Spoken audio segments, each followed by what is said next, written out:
En Côte d'Ivoire, le combat pour les droits des femmes gagne du terrain. À l'occasion de la campagne des 16 jours d'activisme pour l'élimination des violences faites aux femmes partout dans le monde, la Ligue des droits des femmes incite la population en Côte d'Ivoire à la dénonciation des cas de viol et de violences de tout genre. D'après l'ONG citoyenne pour la promotion et la défense des droits des enfants, femmes et minorités, ce sont 1290 mariages forcés de filles de moins de 18 ans et 1121 viols qui ont été recensés en 2019 et 2020 à Abidjan. Des chiffres qui ont grimpé depuis la crise sanitaire de la Covid-19. Depuis la semaine dernière, la Ligue est à fond sur des séances de sensibilisation en ligne et dans plusieurs villes du pays, notamment à Abidjan, à Daloa et à Mont. Les témoignages de femmes victimes d'agressions ou de viols se multiplient.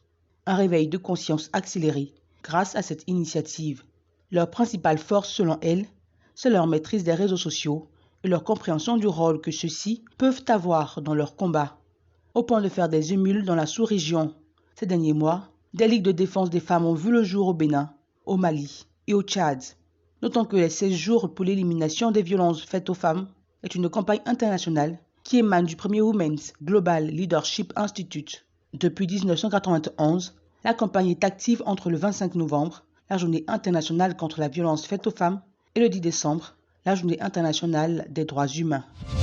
Une grossesse en milieu scolaire est un obstacle à l'épanouissement intellectuel de l'apprenante, dans ce sens qu'elle crée un obstacle dans l'apprentissage de cette dernière. Ces filles porteuses de grossesse en milieu scolaire sont pour la plupart âgées de 11 à 16 ans. Elles proviennent généralement des milieux ruraux, des ménages à faible revenu ou encore des familles sans instruction.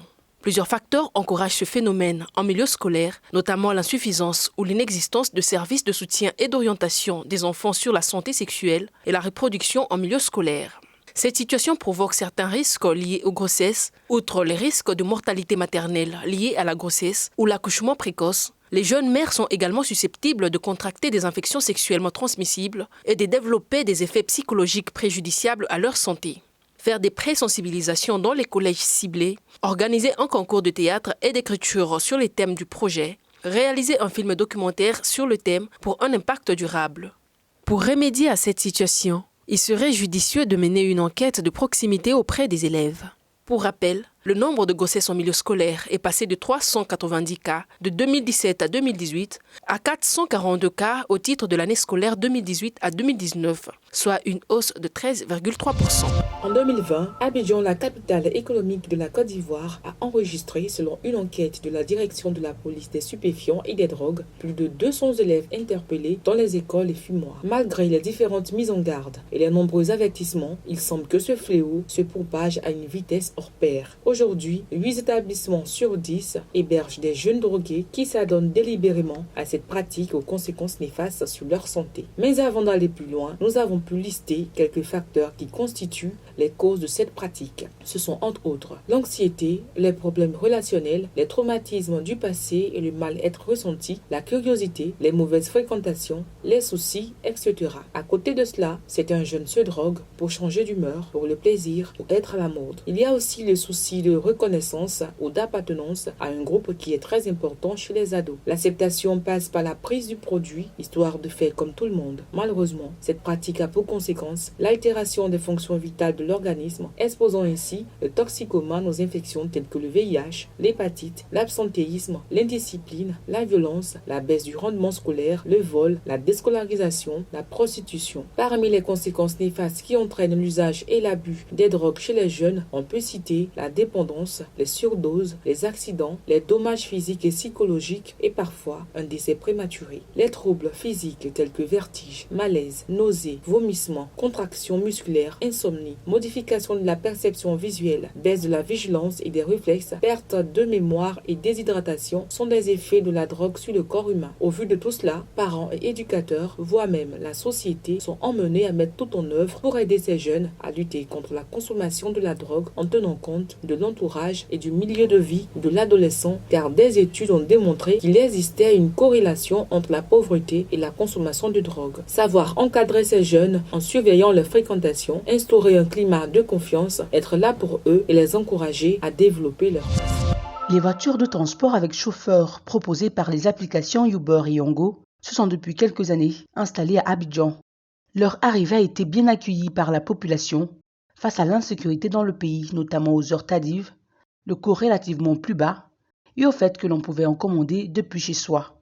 Au départ moins connu, la publicité de ces entreprises s'est faite de bouche à oreille, au point où les chauffeurs de taxi-compteurs ont pu remarquer une baisse des chiffres au niveau de leurs recettes. Après plusieurs murmures et plaintes en sourdine, le mardi 2 novembre 2021, les chauffeurs de taxi ont fait grève pour attirer l'attention du gouvernement. Ils dénonçaient les taxes et frais qui leur sont imposés. Patente, assurance transport, contrôle technique tous les 6 mois, alors que les chauffeurs Uber et Yongo sont soumis à des règles plus souples.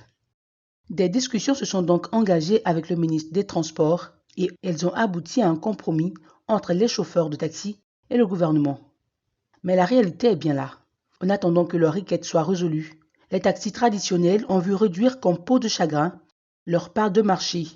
Cette grève de quelques jours a été en effet une publicité pour les VTC. Quelques jours seulement après la levée du mot d'ordre de grève, les entreprises ont reçu plus de chauffeurs car la demande sur le marché était plus grande. En fait, les chauffeurs de véhicules personnels ont appris l'existence de ces entreprises et qu'ils pouvaient ici faire de l'argent grâce à leurs applications. Il était évident que ces entreprises devraient drainer assez de clients face à la colère des taxis-compteurs. Pour ceux qui utilisent ces taxis privés, ils ont pu constater une promptitude de ces taxis lors des commandes depuis la grève des taxis-compteurs, car le nombre de chauffeurs a augmenté, voire même doublé. Il y a aussi les clients. Certains clients mécontents de la grève se sont tournés vers ces entreprises pour se déplacer, une manière de se venger de cette grève qui a pratiquement paralysé le déplacement dans le Grand Abidjan. D'autres, à cause de la grève des taxis, ont découvert les applications et y sont restés fidèles. Au final, cette grève aura eu un effet boomerang. Elle a été une publicité pour la concurrence et a occasionné une baisse considérable des clients de taxi-compteurs. Faire la promotion des artisans locaux. Voici ce qui a guidé le ministère de l'Artisanat à organiser la 4e édition du marché ivoirien de l'artisanat, qui se déroule depuis le 2 décembre pour s'achever le 11 décembre prochain avec pour thème l'artisanat face au défi de la restructuration et de la formalisation pour une Côte d'Ivoire solidaire. Un thème qui est un appel à l'endroit des acteurs de l'artisanat à quitter l'informel pour se professionnaliser, afin de jouer pleinement leur rôle dans le tissu économique national. L'action de notre ministère le dit bien. Le ministère de la promotion des PME, de l'artisanat et de la transformation du secteur informel. Parce qu'il faut transformer le secteur informel, il faut qu'il migre vers le formel. Et je peux dire que c'est la plaie de notre artisanat. C'est la plaie de l'artisanat de Côte d'Ivoire. Parce qu'ils sont nombreux, mais malheureusement, ils ne sont pas formalisés. Du coup, ils ne savent même pas qu'est-ce qui est mis en place pour les aider à croître, à grandir, à se développer. Les artisans ont répondu massivement par leur présence à cette 4e édition du MIVA. Une porte ouverte pour la présentation et la mise en valeur de nos produits locaux, surtout tout ce qui est consommation ivoirienne, voilà, pour la promotion de nos produits. Nous sommes très contents même à l'ouverture, ce que le ministre vient de dire. Maintenant, au niveau national, les gens portent maintenant, les gens payent pour faire les mariages, s'habiller en habit traditionnel pour les mariages. En tout cas, présentement, les pains, il n'y a pas de souci, ça se vend. Le secteur de l'artisanat est un secteur vaste qui regroupe plusieurs activités. C'est un secteur pourvoyeur d'emplois qui stagne depuis longtemps dans l'informel. Le MIVA se veut donc un cadre de créativité et de promotion où se côtoient les meilleurs produits artisanaux, un espace d'expression culturelle et d'opportunités d'échange entre producteurs, acheteurs professionnels et experts du secteur. Pourquoi consommer local est important? Aujourd'hui, les étals des supermarchés proposent une grande variété de produits locaux. Il ne vous sera pas difficile d'y trouver des produits made in Côte d'Ivoire. Ces dernières années, l'on constate un retour à la transformation locale, jugée écologique, plus transparente, mais aussi meilleure pour la santé et l'économie. Souvent, on ne connaît pas les conditions dans lesquelles les gens travaillent. L'industriel, il ne pense pas au bien-être forcément du consommateur. Il pense à son chiffre d'affaires. Après, c'est soit cette satisfaction à la santé derrière, en fait. Donc, c'est un peu ça notre challenge actuellement. Dès l'instant où vous commencez à porter nos pains tissés, vous réduisez la pauvreté en Côte d'Ivoire et en Afrique en général. Ça doit être une motivation supplémentaire pour les Africains de consommer africain et ivoirien de consommer ivoirien. Mais nous disons que lorsque la consommation est locale, lorsque nous consommons nos produits, alors nous créons un marché intérieur. Et donc quand on crée le marché intérieur, la richesse circule entre nous. Parce que lorsque nous consommons extérieur, alors nos devises sortent. Alors que la qualité de nos produits ne sont pas en cause. Les initiatives au niveau local doivent aller de pair avec la mobilisation pour exiger un soutien politique qui fait encore cruellement défaut. Le soutien des politiques publiques peut mieux faire. Une navette hors du commun avec des roues et plusieurs pédales. Une innovation faite localement par un chef tisserand. Quand on sait tous les efforts qu'un tisserand classique fait pour produire, on se rend compte que ceci est une révolution dans l'artisanat qui pourrait être bénéfique aux pratiquants de cet art. Nous avons innové déjà même par la navette avec laquelle nous confectionnons, n'est-ce pas, le pain. Aujourd'hui, partout où vous arrivez, on ne va pas trouver une navette de tissage où il y a 6 pédales. Nous travaillons avec 6 pédales, ce qui nous permet, n'est-ce pas, de façonner des designs vraiment exceptionnels et vraiment au goût du client. Et nous personnalisons, n'est-ce pas, tout le pain que nous tissons. Voilà. Donc les couleurs se font pendant que nous sommes en train de tisser. Donc chaque couleur est différenciée par un fil de couleur déjà, qui est déjà préparé avec lequel nous tissons. Le tissage de pain tradit moderne est un métier qui nécessite de la créativité. Le tisserand doit disposer d'une grande habileté manuelle qui demande du temps dans l'apprentissage. Déjà, ceux qui veulent venir apprendre le pain tissé, il faut aimer le travail d'abord. Il faut aimer, ne vois pas parce que c'est une histoire d'argent, tu vas rentrer. Dès que si tu aimes le travail que tu viens, je pense que ça peut se passer facilement pour toi. On rencontre souvent les œuvres des tisserands durant les expositions dédiées aux artisans ou dans certains magasins de textiles.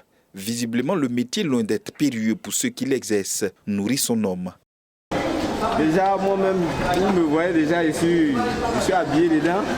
C'est dans ça que je paye l'école de mes enfants, je paye ma maison. Franchement dit, je ne tends pas la main à quelqu'un, donc je pense que ça nourrit son homme. Mais je pense que si l'État pense en nous, on pourra faire de ça une industrie en Côte d'Ivoire. Il faut noter que cette machine à tisser mobile est un prototype. Un projet de fabrication de masse est en cours, en attendant une aide financière de l'État.